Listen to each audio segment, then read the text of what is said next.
Sangle, naghahanap ka ba ng kamatayan? Ninakaw mo ang espada ng Wuking Dao. Nagmamakto na naman ang lalaking si Pei Qinggu. Ayaw niya akong makita at nagkulong sa silid. Kaya araw-araw akong gumigising ng maaga para lihim na linisin ang espada niya. Isang buwan na ang nakalipas. Hindi pa rin niya ako pinapansin. Espada ito ng kababata ko, Kinuha ko ito sa silid niya. Paano naman ito magiging mali? Pero matagal nang lumipat ng silid si Senior Brother Pei Qinggu. Hindi ba niya sinabi sa iyo? Alam na naming lahat. Nagbigay pa siya sa amin ng mga regalo bago siya umalis. Dati, ang pinakamatagal niyang pagtatampo ay kalahating buwan lang. Ngayong beses, mukhang talagang wala na siyang balak pansinin ako. Ang nakatira ngayon sa silid na iyon ay ang henyo ng Wuking Dao. Ang tanging pag-asa nilang makapagtapos. Ang nag-iisang dakilang tagapagmana, si Wan Changqing. Kahit maging abo pa ang espadang ito, makikilala ko pa rin. Ha. Bilis, halika rito, dalaga. Halika rito, dalaga. Patay na, yari na. Napakalaking gulo ang pinasok ng batang si Sangle. Si Wan Changqing kaya iyon. Dapat tumakbo na tayo ngayon. Ha. Binali niya ang espada ko. Ginawang pulbos ang espada ng junior brother. Ligtas naman ang espada ni senior brother. Pinrotektahan niya ito gamit ang sarili niyang katawan. Pero nabali ang lahat ng buto niya sa katawan. Wala rin doon ang master ko. Nakaligtas sa 3 pagsubok sa ilalim ng henyo. Kahit si master ay hindi makakaligtas sa 3 pagsubok. Tinalo ni Wan Changqing ang Demon Venerable ng 10 beses gamit ang isang kamay lang. Kahit may mataas na lagnat sa laban, pinadapa niya ang lahat.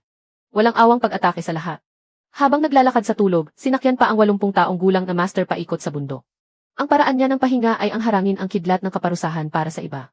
Ang taong ito ay malupit at mabilis magpasya. Matuso at walang emosyon. Hindi ko akalaing buhay pa ako at nakatayo rito para ikwento ito. Napakaswerte ko talaga. Sangle, dahil unang beses mo pa lang ito. Sa unang pagkakataon, baka putulin lang ni Wan Changqing ang kamay mo. Hindi masakit dahil napakabilis niya. Hindi ito ang unang pagkakataon. 1 buwan ko itong nilinis. 30 beses akong nagkasala. 30 beses. Pero wala naman akong 30 kamay. Araw-araw akong nagpapadala ng mga sulat ng pangungulit. Umaali-aligid sa silid niya para maglinis. Kinuha ko pa ang pantalon niya at lihim na nilabhan. Huwag mo nang sasabihin kailanman nakilala mo ako. Baka madamay pa ang buong pamilya ko. Ako na lang ang kukuha ng bangkay mo balang araw. Patawad, Sangle. Hindi sa ayaw kitang iligtas. Sadyang napakatakot lang talaga ni Wan Changqing. Kahit ang kukuha ng bangkay ay puputulan din ng kamay. Hindi na rin ako malayo sa kamatayan. Sana hindi ko na lang nilabhan ang pantalon niya.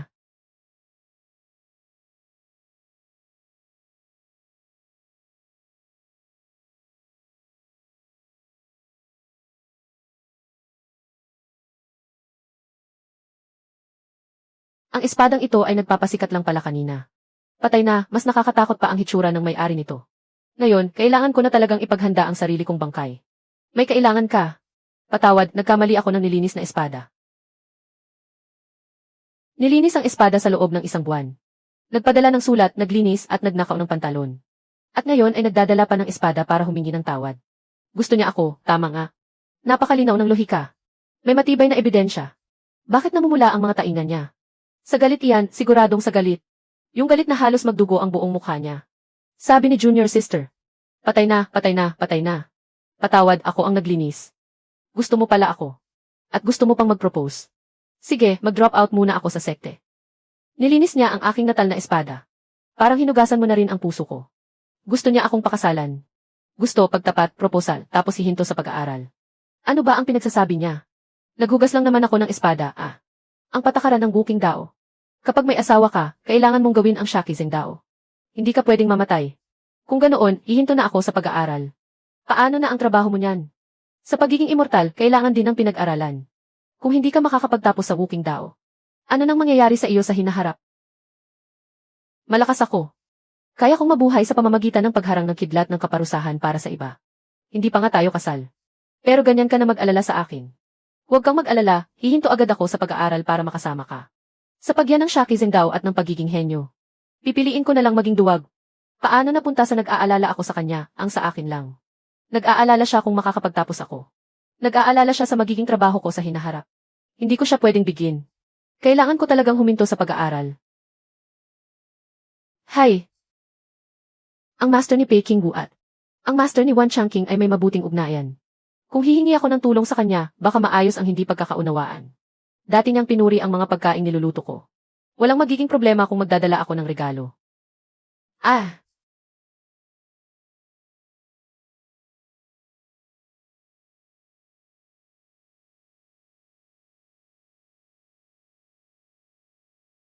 Peking Wu, lahat ng ito ay mga paborito mo. May kinakaharap akong kaunting problema kamakailan. Gusto ko sanang humingi ng tulong sa iyo. Yenwei, ngayon ka lang pumunta rito. Marumi ang kwarto ko. Ayokong makipag-usap sa iyo.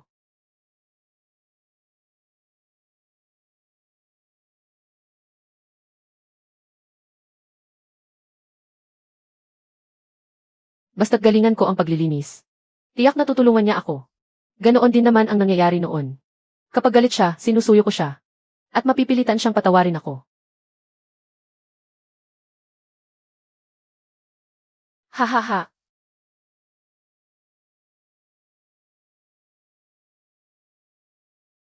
Peking Wu, isang buwan ka nang naghihintay ng may pananabik. Palagi kang ang tulala. Tinatanong mo pa kami kung may sulat ba mula sa kababata mo. Sa wakas, dumating din si Sangli ngayon. Kung hindi namin matitikman ang masasarap na pagkain ito. Ha ha ha. Mas mabuti pang hindi na siya pumunta. Inabot siya ng isang buwan bago ako pinuntahan. Bago yata iyon sa kanya. Dapat lang naman niyang ibigay ang mga ito. May utang pa nga siyang isang buwan sa akin. Senior brother, huwag ka namang magsalita ng ganyan. Kababata mo kaya siya. Kung hindi mo siya pahahalagahan, marami ang magkakagusto sa kanya. Hindi naman siya ganoon kagaling tulad ng sinasabi mo. Mabait ang ugali niya.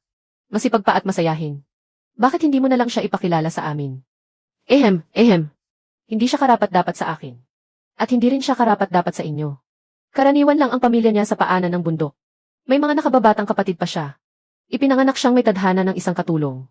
Dito naman sa bundok, isa lamang siyang mortal. Walang talino o talento sa kultibasyon. Ganoon pala ang tingin niya sa akin. Tadhana ng isang katulong. Sa nakalipas na mga taon, ako lang pala ang makapal ang mukhang katulong na iyon. Tanda ko ang bawat salita. Tanda ko na. At buburahin ko na ang lahat ng pagkagusto ko sa iyo sa nakalipas na mga taon. Peking Wu, hindi ka ba magiging responsable kay Sangle? Kung hindi mo siya gusto, hayaan mo siyang humanap ng ibang matutuluyan. Napakahalaga ng kabataan ng isang babae. Ang mga magulang niya ay nagtatrabaho bilang katulong sa pamilya ko hanggang sa pagtanda. Ang anak ng katulong din. Habang buhay siyang magiging maliit na katulong ko. Kung tumanda man siyang dalaga, ako na ang magbabayad para buhayin siya. Sino pa ba ang magkakagusto sa kanya? Ang walang hiyang to. Paano niya nasabi ang ganyang bagay? Sangle, narinig mo ba yon? Huwag mo nang sabihin pa. Umiiyak si Sangle.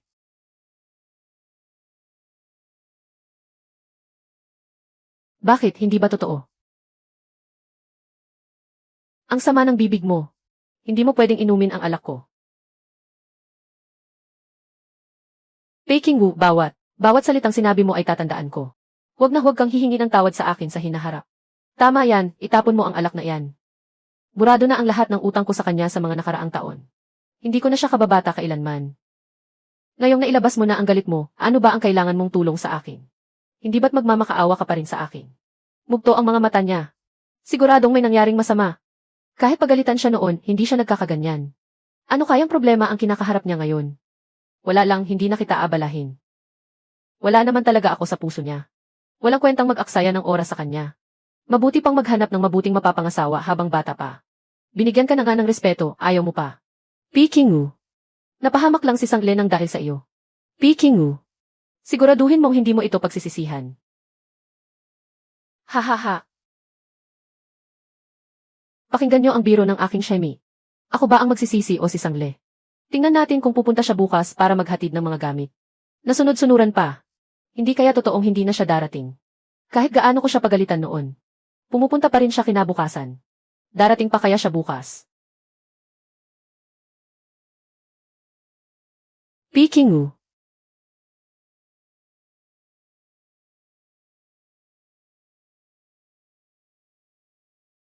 Pakakasalan kita at tiyak na.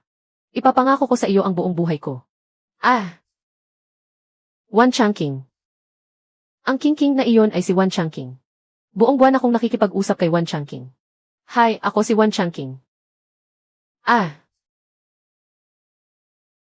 Nag-propose pagkaraan ng 3 buwan. Hahatiin ang dibdib at bubuksan ang tiyan. Hahatiin ang dibdib at bubuksan ang tiyan. Hahatiin ang dibdib at bubuksan ang tiyan. Ako ba yon? Sa gabi ng kasal. Mabuti. Akala ko pa naman ay nagsisimula ng magkagusto sa akin si Peking Wu. Maling tao pala ang naidagdag ko. Sabi rin ni Peking Wu noon na hintayin ko siya. Naghintay ako sa kagubatan buong gabi. Napuno ng makapal na niebe ang aking mga balikat. Habang siya naman ay nakikipag-inuman at nag-iihaw kasama ang mga kaibigan niya sa bakuran. Bago pa lang ako sa bundok noon. Hindi ko kabisado ang lugar. At naligaw ako. Humingi ako ng tulong kay Peking Gu. Sabi niya, hintayin ko siya. Kaya talagang naghintay ako. Naghintay ako buong gabi.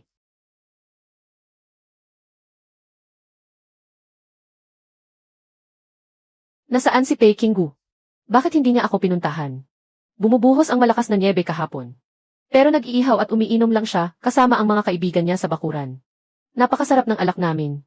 Dahil doon, nagkasakit ako ng kalahating buwan. Nang bisitahin ako ni Peking Gu, tinawanan lang niya ako at sinabihang tanga. Talagang naghintay ka sa akin.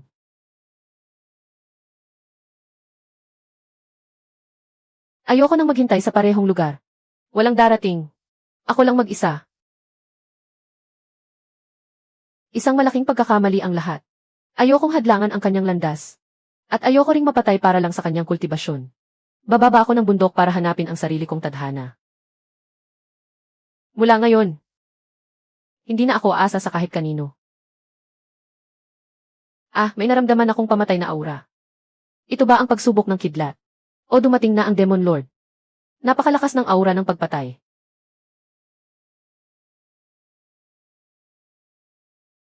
Para pala patayin ako. Hindi pa nga ako nakakahanap ng mabuting mapapangasawa.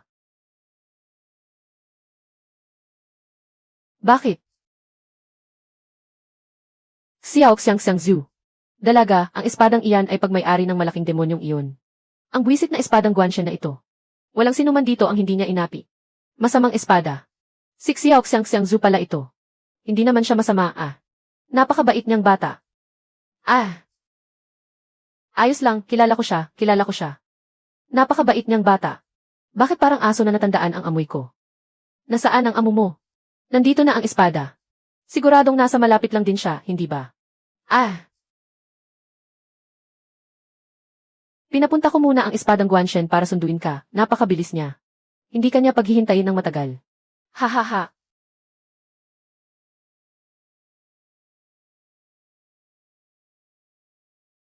Mahahanap kanya sa loob ng 10 segundo. Pero noong araw na iyon, naghintay ako sa niebe ng 10 shichen.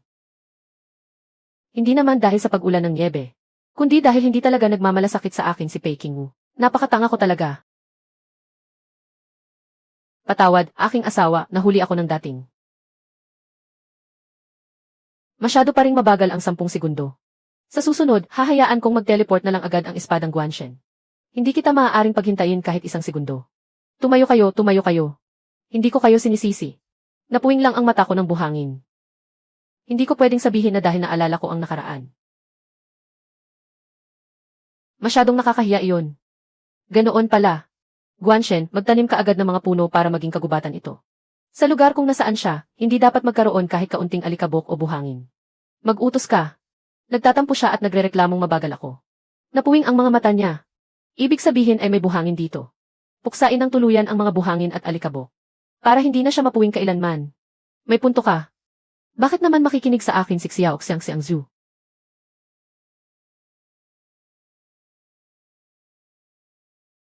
Nakikinig nga talaga siya sa akin. Hala, binubugbog ng espadang iyon ang mga nagpuputol ng puno. Haha, napaka-cute naman ng espadang iyan. Xiao Xiang Zhu. Patawad, Guanxian pala ang pangalan niya, di ba? Kung ano-ano lang ang itinatawag ko sa kanya. Haha, wag mo na lang pansinin. Napakagandang pangalan ng Xiao Xiang Zhu. Mula ngayon, papalitan na ang pangalan niya. At palagi ka na lang humihingi ng tawad. Ang panloloko ang totoong krimen na may parusang kamatayan. Piggy, pagpapangalan, ang panloloko ay parusang kamatayan. Ang panloloko ay parusang kamatayan. Piggy, itigil ang isip, tadhana ng langit. Kung ganoon, ang pagpapanggap ko na pipi. Hindi naman siguro iyon panloloko, di ba? Panloloko katumbas equals parusang kamatayan. Hindi naman siguro iyon panloloko, di ba?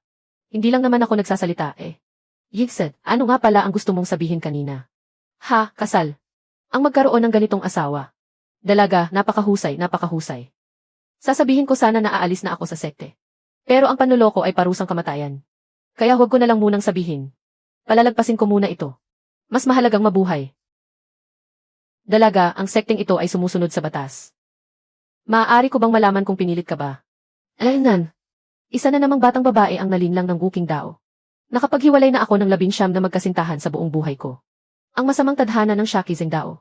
Ngayong araw ay maaaring ang ika-20 magkasintahan na. Na-in-love siya sa akin sa unang pagkikita pa lang. Lolo, may kasama ba kayo sa dao? Ano ba ang alam ninyo? Para kay Changking, mabuti ang kanyang pagkatao at maganda rin ang kanyang espada. Alaynan. Sinabi niya ang tatlong mabuti, mabuting tao, mabuting pagkatao, at mabuting espada. Sa madaling salita, gusto niya ako. Idagdag mo pa ang isang patunay na ito. Dalaga, isa kang mortal. Tatangayin ka lang ng isang tulad niyang taga-uking dao para. Marami na akong nakitang kaso ng Shakizeng dao. Tapos iiyak-iyak silang babalik para hanapin ang asawa nila. Lahat yan ay mga aral mula sa nakaraan. Huwag mo akong ikumpara sa mga lalaking walang asawa na yan. Rehistrohan ba ito o lugar para mang-udyok ng hiwalayan? Isa kang mortal. Wala kang mahiwagang kagamitan, hindi ba? Hindi pantay ang inyong katayuan. Kaya mag-ingat sa pagpili ng kapareha. Kung aawayin ka ng kasamang kultibador na ito. At walang katapat ang espadang Guanshen sa mundong ito. Maaari kang lumapit sa akin para sa libreng tulong laban sa karahasan sa tahanan. Naku, dalaga. Nakatali ka sa isang baliw na nilalang. Kikilalanin ka na nitong amo simula ngayon. Naway pagpalain kayo. Simula ngayon, ako na ang iyong armas. Tawagin mo lang ang pangalan ko. Sabi niya kanina, darating siya kapag tinawag ko. At pagkatapos, darating siya sa loob ng 10 segundo. Darating ako. Sa pagkakataong ito, hindi na buong magdamag na paghihintay, kundi 10 segundo na lang. Ang mapagmataas na henyo ng uking dao, sumuko sa ngalan ng pag-ibig. Lumuhod sa kanyang harapan. Isang tao at isang espada, nakaluhod na nagmamakaawa sa dalaga na paamuhin siya.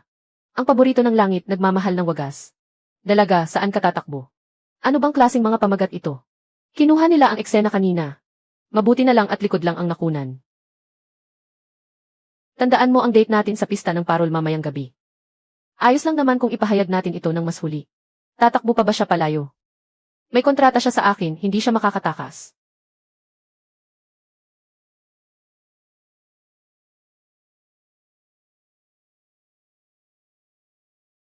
Masyadong maraming tao. Wala akong makita. Gusto ko talagang makita ang pagtatanghal ng mga parol.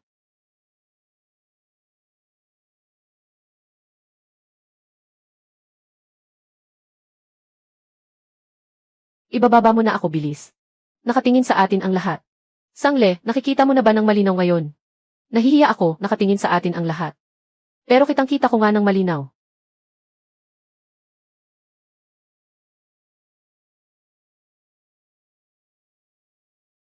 Ipapahid ko ng pantay sa iyo.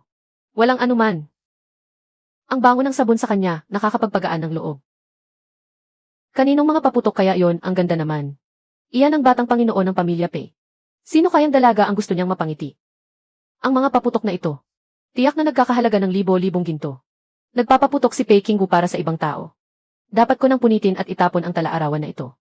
Hindi naman para sa akin ang mga paputok na nagkakahalaga ng libo-libong ginto. Gusto mo ba? Hindi naman para sa atin yan. Mga simpleng paputok lang yan. Espadang Xiao Xiang Xiang Zhu. Pagbabalik ng 10,000 espada. Sinasabi niyang hindi niya gusto.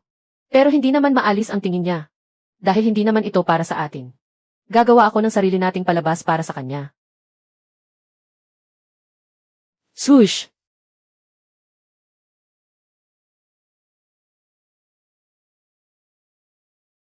Ah, para sa akin ba ito? Ito ang aking mga paputok. Swoosh! Nakatingin siya sa akin. Nakatingin sa akin si Pei Kingu. Mabuti, tingnan mo ng mabuti. Ito ang tadhana na ako mismo ang pumili. Pumikit ka kapag humahalik. Nakikipaglaban ang aking master sa mga halimaw sa mundo ng mga demonyo. At nasa bingit siya ng kamatayan. Pero ipinatawag ko rin pabalik ang kanyang espada. Kung mamatay sa labanan si master, paano niya lalagdaan ang pag-alis ko sa sekte? Kailangan ng lagda ni master para makaalis sa sekte. Kung mamatay siya, hindi niya ito malalagdaan. Kung hindi niya malalagdaan, hindi ako makakaalis. Kung hindi siya makakaalis, papatayin siya. May punto ang lohika na iyan. Kailangang ibalik ang espada ni master. Para mabuhay siya at malagdaan ang pag-alis ko. Ah, Xiao Xiang Xiang Zhu. Bumalik kayo ng maaga, ha? Hinalikan niya ulit ako. Sa pagkakataong ito, siya ang kusang humalik. Bumalik ka ng maaga, hihintayin kita.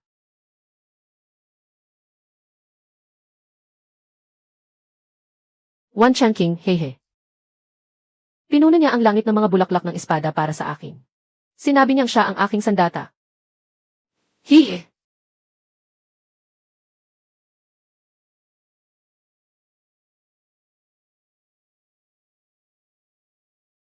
Gustong-gusto ko siya. Medyo tanga pero seryoso. Changking. Ang tangang ipinatawag pa ang mga espada ni Master para lang gawing paputok. Bumalik na si Senior Brother P. May dalang mga pasalubong si Senior Brother P. Bumalik na si Pei Qinggu. Dati kapag naririnig kong bumalik na siya, ako ang unang-unang tatakbo palabas. Ngayon naman, hindi ko pa nga natatapos gawin ang mga baozi. Hindi man lang bumibilis ang tibok ng puso ko, napakatahimik. Si Sangle ang kababata ni Senior Brother Pei. Siguradong itinabi niya ang pinakamagandang regalo para sa kanya. Ginagawa na naman niya ang larong ito. Basta't ginalik ko siya. Sinasadya niyang bigyan ng regalo ang lahat. Maliban lang sa akin. Bata pa lang kami, ganyan na siya. Mga prutas, alahas at maliliit na regalo. Paulit-ulit na lang. Gusto niyang ako ang unang sumuko at humingi ng tawad. Binibigyan mo ang lahat. Pero ako lang ang binabaliwala mo. Pang-aapi na ito, hindi ba? Galit ako sa iyo tapos na ang pagkakaibigan natin. Sangle o Sangle. Binabiro lang naman kita. Nagbibiro lang ako. Nakikipag-silent treatment ka pa rin sa akin. Bata pa lang tayo, palagi na tayong nag-aasaran pero sa pagkakataong ito. Palagi niyang sinasabi na biro lang ito. Sa pagkakataong ito, hindi na ako nagbibiro. Seryoso ako sa bawat salitang sinasabi ko. Sige na, binibigyan na kita ng pagkakataong makipag-ayos. Pero ayaw mo pa rin tanggapin. Madumi, anong pantalon ang madumi? Pantalon iyon ni Wan Changqing. Ibitaw mo yan, sa kanya ang tatlong yan, huwag mong hawakan. Oh, bagong pantalon ba ito na binili mo para sa akin? Regalo para humingi ng tawad. Pero mali ang sukat, masyadong malaki. Hindi ko rin gusto ang kulay. Isang buwan tayong hindi nagkita. Hindi mo na pala maalala ang sukat ko at ang mga gusto ko. Pero kahit paano, nag-abala ka pa rin. Mukha namang tapat ka. Kaya patatawarin na kita ngayon. Imposible namang binilhan mo ako ng damit. Tapos nakalimutan mo kung gaano ako katangkad o kapandak. Hindi ito binili para sa iyo.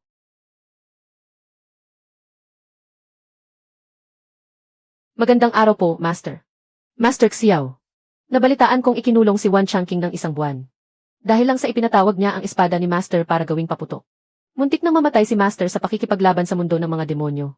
Mukhang napakaseryoso ng lolo na ito. Pei Qinggu, may kailangan sa iyo ang iyong Master. Pinapabalik ka niya. Sangle, bati na tayo ngayon, ha? Isuot ko lang ang bagong pantalon at hihintayin kita. Bilang isang mortal, napakagaling ng iyong kakayahan sa pagluluto. At napakasipag mo rin. Ngunit ang bato at ginto ay hindi kailanman maaaring magsama. Ako ang bato. Siya naman ang ginto. Kahit ang master niya ay sinasabi rin iyan. Gaya ng sinabi ni Pei Qinggu. Hindi kami bagay. Doon sa itaas, may ilang magsasaka. Mga berdugo at mga guro na nag-aaral. Mga mortal din sila. Katulad ng iyong katayuan. Mas bagay sila sa iyo. Ang mayaman ay para sa mayaman. At ang mahirap ay para sa mahirap. May sinusunod na antas at kaayusan sa lahat ng bagay. Dapat magkapantay ang katayuan sa buhay. Pinunit ko na pagkatapos kong basahin. Kahit gaano pa kabuti ang iba, hindi sila siya. Huwag mo siyang pabigatan. Gusto ako ni Wan Changqing. Gusto ko rin siya. Kahit hindi ako makapagsanay sa kultibasyon. Pero doon sa paanan ng bundok, maraming restoran ang nag-aagawan sa akin para maging punong tagaluto. Paghahabi, pangingisda, pag-aalaga ng manok at pato. Sino ba sa buong bayan ang hindi nakakaalam sa mga kakayahan ko? Kaya kong magluto ng libo-libong klase ng putahe. At alam ko rin kung paano kapunin ang mga hayop. Hindi ako bato. Nakuha ko na ang unang gantimpala sa lahat ng yan. Ako ang kampiyon sa lahat ng bagay. Mahaba ang buhay ni Wan Changqing. Para sa kanya, ang buhay mo ay kasing ikli lang ng sa isang langgam. Gusto mo ba talaga siyang masaktan? Hindi rin naman sigurado kung magiging makatwiran siya. At magluksa para sa iyo. Dahil ba mahaba ang buhay ninyo ay kahanga-hanga na. May mga taong nabubuhay ng daan-daang taon. Pero hindi naman kasing linaw ng pag-iisip ko sa 18 taon ko sa mundo. Kaya naman napakasarili mo. Para lang sa sarili mong pag-ibig. Gusto mong paalisin si Wan Changqing sa sekte. At sirain ang sarili niyang kinabukasan. Ito ba ang tinatawag mong pagiging makatwiran? Kung nakikita man ito ng kaluluwa ng anak ko sa langit, hindi niya rin. Ang anak na babae ng lolo ni Wan Changqing. Ano ang nangyari sa ina ni Wan Changqing? Anak ko, ang anak mo ay katulad mo rin. Umibig sa taong hindi niya dapat ibigin. Binantayan kita sa buong buhay ko. At ngayon kailangan ko na namang bantayan siya sa buong buhay niya. May pambihirang talento sa kultibasyon ang ina ni Wan Changqing. Pero umibig siya sa isang mortal habang naglalakbay. Isang general ang lalaking iyon, na nakikipaglaban sa digmaan. Nangako siyang magre-retiro para samahan siya pagbalik niya. Nang isilang si Wan Changqing, ipinadala rin pabalik ang mga abo ng general. Ipinagkatiwala sa akin ng kanyang ina si Wan Changqing. Bago siya umalis upang hanapin ang kanyang asawa. Hindi na siya muling nakabalik mula noon. At ang tanging bumalik na lang ay ang kanyang mga abo. Pero mayroon akong 2 kahon ng abo. Tiyak na napakalungkot niya noon. Kaya iniwan niya si Wan Changqing para hanapin ang kanyang ama. At hindi na kailanman nakabalik. Binunot ko ang ugat ng emosyon ni Wan Changqing.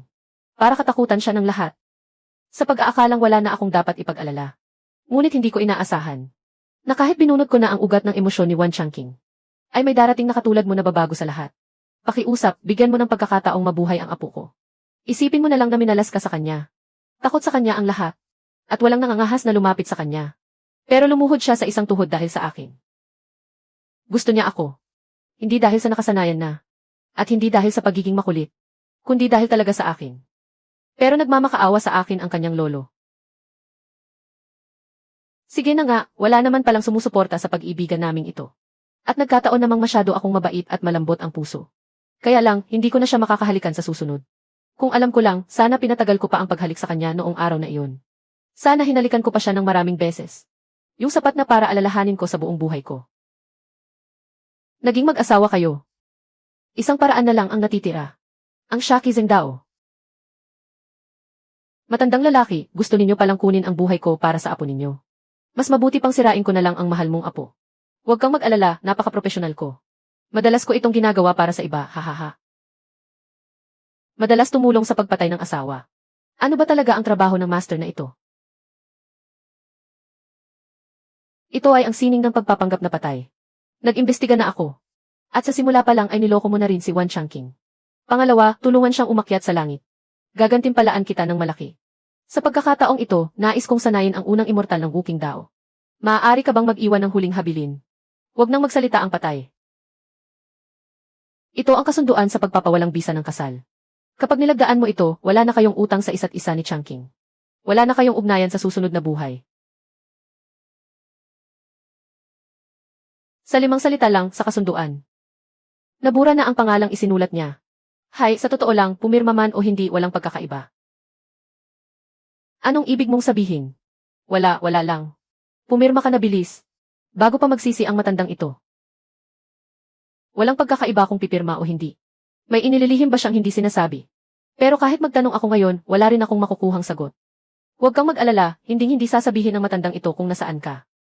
Umalis na siya, sa pagkakataong ito, talagang umalis na siya. Pero walang pagkakaiba kung pipirma o hindi. Ano ba talaga ang ibig sabihin ng mga salitang iyon? Hayaan na nga, huwag ko na munang isipin. Bababa na ako ng bundok para asikasuhin ang aking restoran, kulungan ng baboy at opisina ng mga konstable. Isa akong henyo sa pag-ukit ng bulaklak sa karot. Isang henyo sa pagtanggal ng buto ng manok. Isang henyo sa pagkapo ng mga baboy. Isang henyo sa pagwawalis na walang naiiwang alikabok. Sa paanan ng bundok, ako ay isang henyo. Ayoko nang bumalik sa bundok. Masayang umuunlad ang isang tao kapag napapaligiran ng suporta at papuri. Sa bundok, si Peking lang ang laging sumisigaw sa akin na katulong ako. Sangle, may tikiman ng mga bagong putahe mamayang gabi. Mawawala na sa mundo ang Wuking Dao. Umalis si Wan Changqing sa pag-aaral para sumali sa Hehuan Sect at mag-aral ng sining ng pang-aakit. Umiiyak si Master Xiao sa tapat ng pinto ng Hehuan Sect. Nagmamakaawa sa kanya na huwag siyang ipahiya. Ha! Hehuan Sect. Sining ng pang-aakit. Siya na kahit sa paghalik ay idinidilat ang mga mata para lang suriin ang kolorete. Ay mag-aaral ng sining ng pang-aakit. Nag-iwan lang si Wan Changqing ng mga salitang nakakagulat sa lahat. Gusto ko lang namang makuha ang puso ng aking asawa, mali ba iyon? Hahaha, napakapursigido talaga niya. Makuha ang puso ng kanyang asawa. Sumali siya sa Hehuan Sect para mag-aral ng sining ng pang-aakit. Para lang makuha ang puso ko. Ang hangal na ito. Namatay na ako, pero lalo pa siyang naging seryoso. Kamakailan, may isa ring naging baliw sa labis na pangulila sa sekte. Naghahanap siya ng mga eksperto kung saan-saan. Para humingi ng paraan kung paano bubuhayin ang patay. Sinasabi niyang may gusto siyang ibalik na tao. Baliw sa labis na pangulila. Humihingi ng paraan para buhayin ang patay. Hindi ba't ang lalaking nakaitim na kapa sa tapat natin ay ang taong tinutukoy ng mananalaysay? May yakap siyang banga sa kanyang dibdib na hindi niya inihiwalay sa sarili araw at gabi. Pinapanood niya akong kumain ng paa ng baboy. Napakakatakot, mabuti pang tumakbo na tayo. Kapag nakita ninyo siya, umiwas na lang kayo. Kapag may sakit, palaging nagkakaroon ng halusinasyon. Inaakalang narito pa rin siya. Napakapayat na ni Peking ngayon. Ang bangang yakap-yakap niya. Huwag mong sabihing iniisip niya na ang mga abo ko ang laman yon. Nang araw na iyon, sinabi ni Master Xiao na gumawa siya ng peking labi para sa akin. Hindi kaya ninakaw ng lalaking ito ang peking kalansay. Tiyak na may paraan si Sangle. Napakadaming tao na ang hinanap ko. Tiyak na may paraan para maibalik ka. Magsisimula tayong muli. Huli na ang lahat. Ang ganitong uri ng mapanganib na pagkabaliw. Mabuti pang ipaubaya na lang sa mga eksperto. Isusumbong ko siya para maibalik sa sekte. Mas mabuti ito para sa lahat. Kaya pala makikita kita kapag may mataas akong lagnat. Hindi ko na inumin ang gamot na iyon. Napakasarap sana kung ganito na lang habang buhay. Kahit naging multo ka na, ayaw mo pa rin ba akong yakapin? Yakapin mo lang ako at bibitawan na kita. Mahiwagang kagamitan ng multo. Akala niya multo ako. Bakit hindi ko matanggal ang pulseras na ito? Lagot, tuluyan na nga akong nakulong nito. May kailangan akong hanapin na tao. Umalis siya nang walang paalam. Naparito ako para sunduin siya pauwi. Pasok. Hindi niya ako tinignan. Hindi na niya ako nakikilala. Sa bagay, patay na nga pala ako para sa kanya. Normal lang naman na hindi niya ako makilala ngayon. Baka ibang tao ang hinahanap niya rito sa tindahan ng gamot.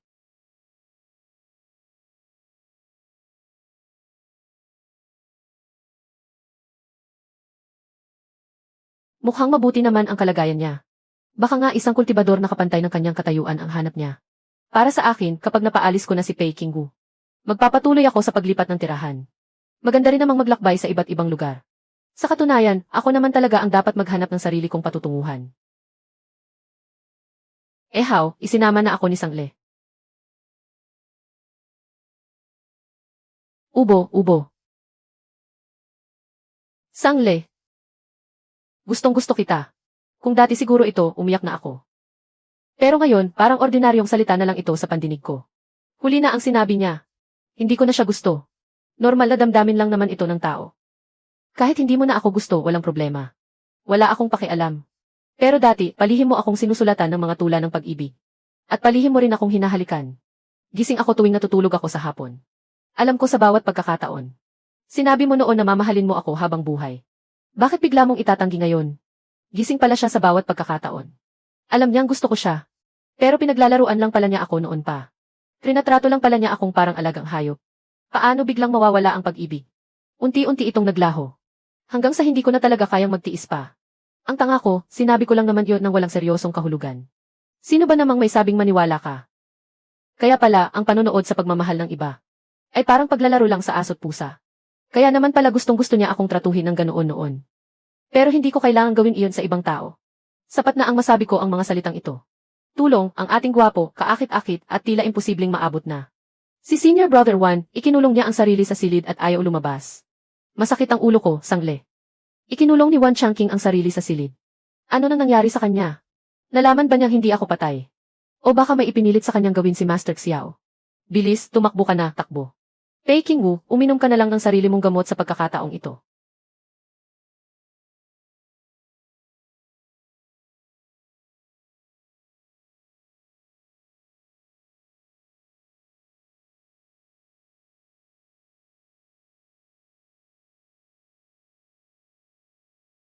Naku, dalaga. Nahulog ako sa patibong. Bakit ang silid na ito ay nakaayos na parang silid pangkasal? Nakalock ang pinto mula sa labas. Siya ba ang may gawa nito?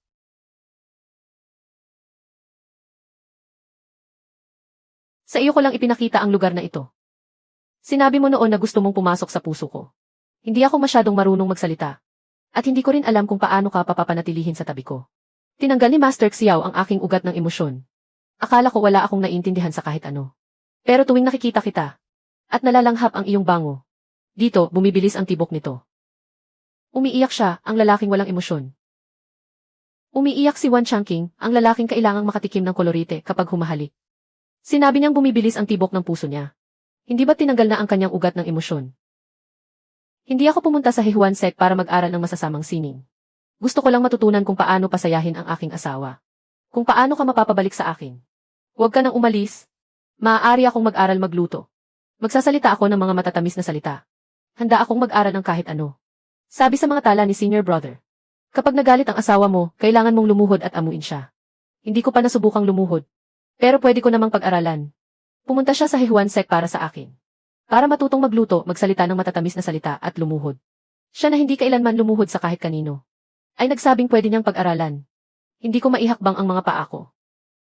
Wan Changqing, pinilit mo ako. Tiisin mo ang init na ito. CJ, Isang salita lang ang sinabi niya, sige. Ang tingin niya sa akin. Ah, Xiao Xiang Xiang Zhu, lumabas ka na dali. Hindi ito pambata.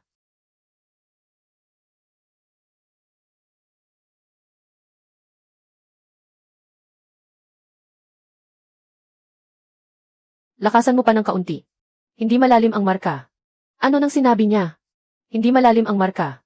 Ano ba talaga ang pinagsasabi niya? Sangle, hindi ba ako nananaginip? Buhay ka pa. Hindi nga pala ako nananaginip. Inaalagaan mo pa ako noong isang araw. Hindi mo pa rin ako kayang kalimutan, di ba? Huwag mo nang sabihin, huwag mo nang sabihin, huwag mo nang sabihin. Ang nakaraan bago ako umalis, isipin mo na lang na wala pa akong isip noon. Ngayong alam ko na. Nang umalis ka, saka ko lang nalaman na gustong-gusto ko ang mga luto mo. Napakabango at napakalinis ng espada kapag hinuhugasan mo. Ang espada ni Wan Changqing ang hinugasan niya. Ang mga sulat na isinisiksik sa pinto araw-araw. Hindi ko itinapon kahit isa. Lagot, malalaman na niya. Naitago ko naman ng maayos. Kailan pa ba nawala sa akin ang puso mo? Salamat sa paglipat mo. Dahil doon ko nakatagpo ang nag-iisa sa buhay ko. Ang nag-iisa sa buhay ko. Ang apat na salitang sinabi niya ay mas magandang pakinggan kaysa sa lahat ng tulang pag-ibig na isinulat ko. Naging demonyo na ang pagkahumaling ng taong ito. Naghahanap ng ipinagbabawal na sining, hulihin siya. Karga-karga ni Peking Gu ang banga na iyon. Hindi niya alam na iyon ay Peking abo lang na ginawa ni Master Xiao. Sumulyap lang si Wan Changqing. At walang sinabi kahit ano. Alam ba niya? Sigurado akong alam niya. Changqing o Changqing. Huwag ka nang magpakapagod. Dahil kung magpapatuloy ka pa, makukuha na ng Hihuansek ang unang pwesto. Ipinahiya mo ng husto ang lolo mo. Ibabalik ko na sa iyo ang ugat ng emosyon, sige na, pwede ba? Hindi ko na pakikialaman kung sino ang makakasama mo. Pakiusap lang, huwag ka lang manatili sa ganitong maruming lugar. Kung malalaman ito ng mga magulang mo sa kabilang buhay, sisisihin nila ako. Ang matandang dating nagsasalita tungkol sa katayuan, kaayusan, at kapantay na antas ng pamilya. Ngayon ay sinasabi ng hindi na niya pakikialaman kung sino ang makakasama mo. May pagbabago naman sa ugali niya. Medyo naliligaw lang ng landas. Lagot na, lagot na. May mga kulubot na talaga ako. Ano nang silbi ng 19 na tindahan ko? Kung hindi naman ito magagamit bilang gamot pampabata. Isa siyang kultibador. Na hindi tumatanda ang mukha.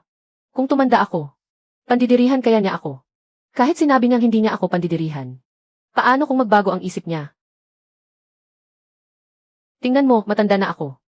Bawal mo akong pandirihan. Maihari na lang pala. Nadumikit noong gumagawa ka ng buns kaninang umaga. Nasa ilalim ng kilay mo. Maling bahagi ang tinitingnan mo sa salamin. Hari na iyon, hindi kulubot. Kanina pa ako kinakabahan dito ng matagal. Hari na lang pala ang nandoon. Kanina mo pa ba nakita iyon? Sinasadya mo lang na huwag sabihin. Nakakatuwang makita kang nag-aalala. Ano nang gusto mong kainin ngayong gabi?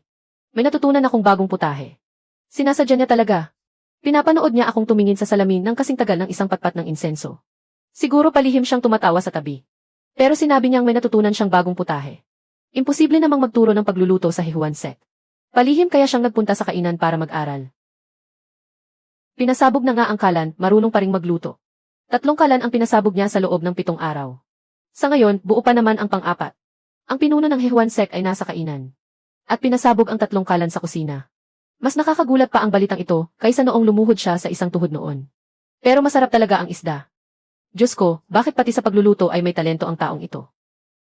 Hindi maaari, kailangan kitang patabain. Para kapag hindi ka na makatakbo, hindi ka na aalis. Noong sinabi niya iyon, ang mukha niya ay parang kasing seryoso ng pag-ulat ng mga nagawa ng sekte. Patatabain ako para hindi na makaalis. Hindi siya nagbibiro. Talagang natatakot siyang iwan ko siya. Isa siyang hangal. Kinasal na nga ako sa kanya. Saan pa ba ako pupunta?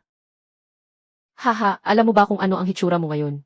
Para kang pusang kalye na kagagaling lang sa ilalim ng kalan. Nagalit ang espadang Guanchen na sumira sa pintong kahoy sa isang hampas lang noon. Tumakbo palabas ng asarin ko lang ng isang beses. Bukas hindi ko siya bibigyan ng langis ng espada. Pumasok sa kusina para ngat-ngatin ang langis ng espada. Sabi mo pa hindi mo siya bibigyan. Pero palagi mo namang palihim na dinadagdagan. Pumunta rito ang pamilya ni Peking Gu para hanapin ako ngayon. Ang nanay niya ang pumunta. Sinabi niyang ikinulong ni Peking Gu ang sarili sa kanyang silid. Ano nang kailangan niya sa iyo? Ano nang sinabi mo? Natigilan sandali ang kanyang kamay. Mukha siyang kalmado sa labas. Pero sa totoo lang, nakikinig siya ng mabuti. Gusto ko talaga siya, hindi ko siya matiis na biruin ng matagal, haha. Pero bago siya umalis, tinanong niya ako. Kung paano ba talaga naging ganoon si Peking Gu. Kaya sinabi ko sa kanya ang tungkol sa araw na nang libre siya ng pagkain. Kung saan sinabi niya sa harap ng lahat na ako ay may tadhana ng isang katulong. Isinalaysay ko ang buong katotohanan ng walang labis, walang kulang. Nang marinig niya ito, namutla ang kanyang mukha. At halos hindi na siya makatayo. Sinabi niyang tama ang ginawa mo. Pero alam kong matagal niya itong pinag-isipan. Sa totoo lang, ayaw ko namang samantalahin ang pagkakataon para saktan siya. Pero dahil tinanong nila ako ng direkta, wala akong dahilan para ilihim ito para sa kahit kanino. Ang mga salitang binitawan niya noon, dapat niyang panagutan ang mga iyon. Hindi niya hinuhusgahan si Pei Qingwu. Kundi sinasabi niya sa akin na, walang mali sa pagsasabi mo ng totoo. Hindi mo kailangang magtago ng lihim para sa taong nanakit sa iyo. Hindi ka ba natatakot na baka lumambot ang puso ko at puntahan siya? Gagawin mo ba? Hindi. Bakit hindi mo itanong kung sino ang mas gusto ko? Kung ganoon, hindi ako natatakot. Hindi naman niya ako kayang talunin sa laban. Ha ha ha. Ibig sabihin, hindi ka talaga niya kayang talunin sa pisikal na labanan. Bakit ba napakatawa at napaka-cute ng taong ito? Hindi ko narinig ng malinaw. Pero hula ko, mga kalokohan lang iyon tulad ng huwag kang aalis. Nakatulog na ako. Saan pa ba ako pupunta? Pagkagising ko bukas ng umaga, tiyak na ganoon pa rin ang malamig niyang mukha. Na tila walang sinabi kanina. Hayaan na nga, hindi ko na siya ibubuko. Pakiramdam ko ay nasa sarili kong tahanan. Bakit parang may pakiramdam ng isang tahanan? Ang pagtayo niyang ito na walang ka-express-ekspresyon sa mukha. At ang mahigpit na paraan ng pagsusuri. Hindi ba't ito ang Wuking Dao? Parang nakauwi lang talaga ako sa bahay. Kailangan ako rito. Ano nang nangyari, seryoso ba ito? Hindi naman malala, umakyat lang si Master sa pader para magpamahagi ng mga flyer. Nahuli siya ng mga nagpapatrolyang alagad. Sige na, wag mo lang masyadong bubugin ang master mo. Nasa may pintuan siya ng sekte. Nahuli siya ng apo niya ng 7 beses habang nagpapamigay ng mga flyer. Ipinahiya niya ng husto ang Wuking Dao. Pero mukhang gustong-gusto naman niya ito. Magluto tayo ng braised beef para sa tanghalian. Gusto niya iyon kainin. Asawa ng sect leader. Abala pa po ang sect leader sa pag-asikaso ng mga gawain. Hinarangan ni Senior Xiao ang sect leader sa silid habang nakaluhod at umiiyak. Sabi niya kung hindi aalis ngayon sa Hehuan sect, hindi na raw siya tatayo sa pagkakaluhod. Sabi naman ng sect leader, hayaan lang siyang lumuhod. Pagkatapos ay nagpatuloy na siya sa pag-asikaso ng mga dokumento. Nagmamatigasan pa rin silang dalawa hanggang ngayon. Hindi siya bumalik noong tanghalian. Kahit ngayong hapon, hindi pa rin siya bumabalik. Sabi ko na nga ba, nakaluhod at umiiyak na naman si Master. Noong nakaraan, nagpagulong-gulong pa siya sa sahig. Ngayon naman, nag-level up na sa pagluhod at pag-iyak. Pinayagan din ako ni Wan Changqing na pumasok sa loob. Mukhang hindi naman siya nagmamadali. Pero kailangan pa rin nating tingnan. Matanda na ang lolo. Masasaktan ang mga tuhod niya kapag lumuhod ng matagal. Changqing, bumalik ka na. Hindi pwedeng masira ang Wuking Dao sa mga kamay ko. Ano bang klaseng lugar ang Hehuan sect na iyan? Tinuturuan lang ang mga tao na magkindatan. At mag-inarte para mangakit. Nandito na siya. Master, ano po ito? Noong unang 6 na beses, pinapaalis ko lang siya sa mga alagad. Pero sa pagkakataong ito, nagtago na siya ng pampatulog na insenso. Kaya nakulong ako ng 4 na oras. Hindi pwedeng masira ang Wuking Dao sa mga kamay mo.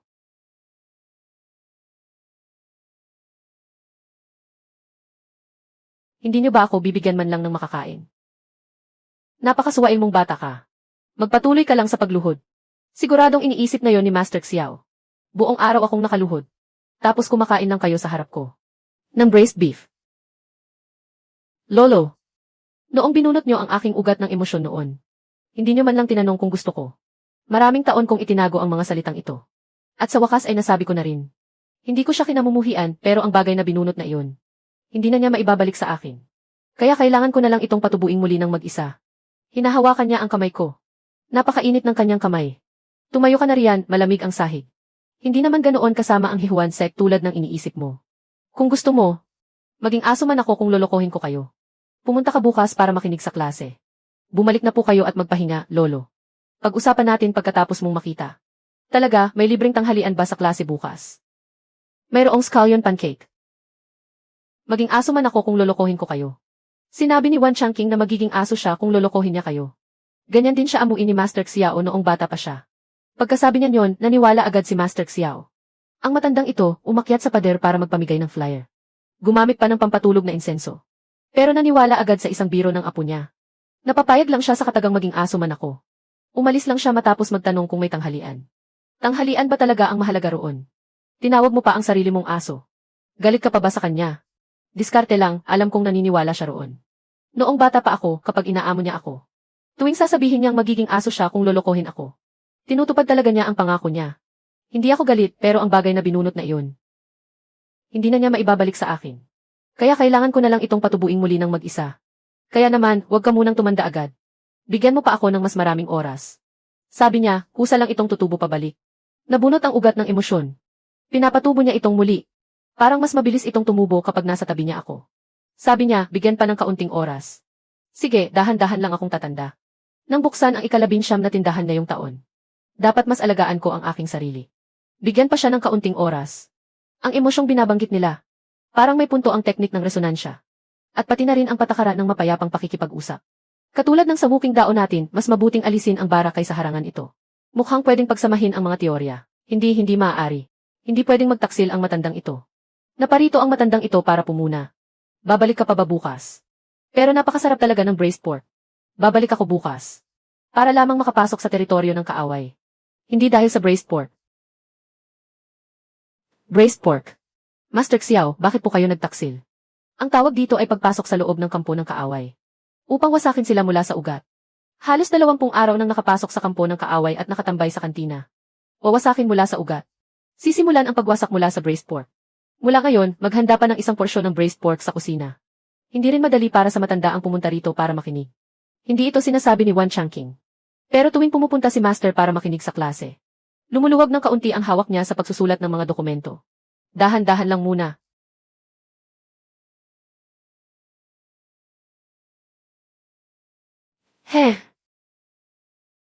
Nagtabi ba ng pagkain ang kantina ng Changqing? Nagtabi ng braised pork. Ayos. Mukhang nasanay na si Lolo sa ganitong buhay retirado. Tayo na, umuwi na tayo. Uuwi na tayo. Sabi niya, uwi na. Gaano man kalayo ang marating. Paglingon ko, siguradong naroon siya. At habang hawak niya ang aking kamay. Hindi pa man natatapos ang buhay na ito. Inaasam-asam ko na ang susunod nating buhay. Sa buhay na ito, 19 na tindahan, walang katapusang mga tao, at siya lang. Sapat na iyon habang lumilipas ang panahon. Siya pa rin ang makakasama mo magpakailanman. Maganda ang bawat ordinaryong araw. May mapuputing baozi tuwing tagsibol. Nagpapaypay tuwing tag-init. Nagbubunot ng puting buhok tuwing taglagas. At mahigpit na humahawak sa kamay tuwing taglamig. Gusto ko pa rin siyang makatagpo sa susunod kong buhay. Hindi, sa susunod na buhay, ako naman ang unang hahanap sa kanya. Ano ang gagawin ko? Napakasakit sa akin na iwan ka, aking mahal. Sana ay mayroon din akong buhay na walang hanggan. Tama nga, mas mabuti talaga kung magkapantay ang ating katayuan. Napakalungkot mong mag-isa kapag pumanaw na ako. Ngunit sa buhay na ito, nakapagbukas ako ng 19 na tindahan. Nakatulong sa maraming tao, hindi na sayang ang buhay ko. Ikaw naman, pagmasdan mo para sa akin ang magandang mundong ito sa hinaharap. Pakiramdam ko palagi ay may utang ako sa iyo. Nakuha na naman ng Hehuan Sek ang unang pwesto ngayong taon. Nagnanakaw pa rin ng braised pork si Master. Pinasabog na naman ng espadang Xiao Xiang Zhu ang kalan. Alak na Osmanthus. Ang paborito mo. Naghintay siya ng isa pang taon, walang anuman. Mayroon pang alak na Osmanthus. The stove can still blow up. At nagnanakaw pa rin ng braised pork si Master. Mahaba pa ang panahon. May natatanging kakayahan talaga ang dalagang ito. Ilang buwan pa lang siyang narito. Pero nakakuha na agad siya ng 3 tindahan. Ang naluging tindahan ng tela noon ay ginawa niyang tindahan ng kolorete. Napakalukas ng kanyang negosyo. Sa murang edad, saan kaya niya nakukuha ang napakaraming kakaibang ideya? Ipinanganak talaga siyang may talento sa negosyo. Ang gawa niyang tea pastry ay talagang walang katulad. May lasa itong hindi mo matitikman sa iba. Lijay. Ang le sa sangle. Bumili ng 3 tindahan. Ipinanganak talaga siya para magnegosyo. Sinabi rin niya noon, halos walang sinuman sa buong bayan ang hindi nakakaalam sa kanyang galing. Ang tamang tamis at init. Maging ang kurba ng pagkakagawa ng pastry gamit ang mga daliri ay perpekto. Maraming beses ko nang natikman ang lasang ito. Kahit ako ay hindi ito magaya ng perpekto. Nasaan ang amo ninyo? Ayun o. Pinapagalitan ang tauhan. Siya lang ang makakagawa ng lasang ito. Nagbalik siya. Hindi tugma ang kwenta. Hindi ito simpleng pagkakamali sa pagkwenta. May nagnanakaw dito. Bibigyan kita ng 3 araw. Ibalik mo ang kulang. Hindi ko ito iulat sa mga otoridad. Pero pagkatapos ng 3 araw, kung hindi pa rin tugma ang kwenta, huwag mo akong sisihin kung ipapadala kita sa korte. Sige na, huwag ka nang sumimangot dyan. May bago akong gawang siopao sa kusina. Kumuha ka ng isa para mailaman ang tiyan mo. Mabilis magdesisyon pero malambot ang puso. Kapag nagagalit, para siyang among may hawak na pamalo. Pero pagkatapos ay bibigyan ka ng candy. Eksaktong katulad niya. Hindi siya talaga ito, si Sangle. Sangle. Pinapagalitan niya ang tauhan. Ang paghawak niya sa libro ng kwenta ay parang paghawak sa abacus. Parehong-pareho ang posisyon ng kanyang mga daliri. Ah! Parang naamoy ko na ang amoy na ito noon. Napakapamilyar ng amoy na ito. Hindi ko maalala kung saan ko ito naamoy. Pero biglang kumiliti ang puso ko. Bakit parang gusto ko itong tawaging Xiao Zumi? Gusto ko itong tawaging Xiao, ano nga ulit? Hindi ko maalala. Pero nasa dulo na ng dila ko ang pangalan.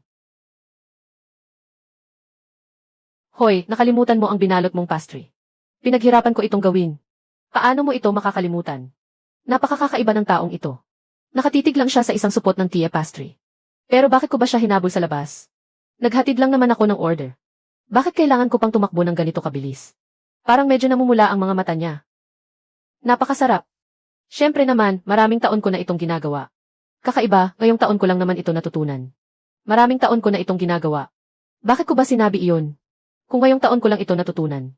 Pero parang natural lang sa akin ang sabihin ko iyon. Parang talagang ginagawa ko na ito ng maraming taon. Hindi. Mali lang siguro ang nasabi ko. Ang espadang ito ay binigyan ng pangalan ng isang lumang kaibigan. Ano ang pangalan? Xiao Xiangxiangzu. Hahaha. Hahaha, Xiao Xiangxiangzu. Napakababaw na pangalan. Pero pagkatapos kong tumawa, biglang uminit ang puso ko. Parang may tumawag na rin ng ganyan noon. Parang sa akin talaga ang espadang ito. Kahit hindi ko maalala kung bakit. Pero napakatatag ng hawak ko rito. Kapag tinawag mo ang pangalan ko, darating ako. Kahit hindi mo ako tawagin, darating pa rin ako. Ang kasunduan sa kasal, anuman ang oras at espasyo, ay mananatiling may bisa magpakailanman. Sa buhay na ito, hindi mo pa tinatawag ang pangalan ko. Pero narito na ako, hindi ako nagmamadali. Maaari tayong magsimula muli ng dahan-dahan. Ang lasa ng tea pastry na iyon ay hindi nagbago at ganoon ka rin.